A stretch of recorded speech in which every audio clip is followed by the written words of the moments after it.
कोल्हापुरातील तावडे हॉटेल ते शिरोली जकातनाका दरम्यान असलेल्या पुलावरून एक कार नियंत्रण सुटून ओढ्यात कोसळली. पुलावरील लोखंडी संरचनेला धडक दिल्यानंतर कार तब्बल 40 फूट खाली पडल्यानं भीषण अपघात घडला. या अपघातात मूळचे लोकापूर बागलकोट इथले पण सध्या कावळानाका परिसरात राहणारे दुर्गाप्रसाद उर्फ दुर्गेश उवाप्पा इटी यांचा जागीच मृत्यू झाला. तर अर्जुन रमेश चौगुले, रोहित मलिक माने आणि रोहित राजू जोंधळे हे तिघेजण गंभीर जखमी झालेत.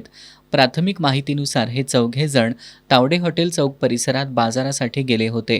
परत येत असताना रस्त्याचा अंदाज न आल्यानं चालकाचं नियंत्रण सुटलं आणि कार पुलावरील लोखंडी कठड्याला धडकून खाली ओढ्यात कोसळली.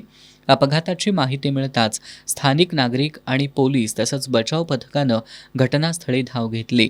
जखमींना तातडीनं बाहेर काढून उपचारासाठी खासगी रुग्णालयात दाखल करण्यात आलं.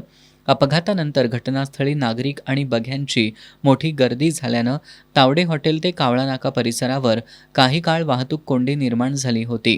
वाहतूक नियंत्रण शाखेचे निरीक्षक नंदकुमार मोरे, शाहूपुरी पोलीस ठाण्याचे निरीक्षक संतोष डोके आणि गांधीनगर पोलीस ठाण्याच्या अधिकाऱ्यांनी तातडीनं घटनास्थळी पोहोचून वाहतूक सुरळीत केली.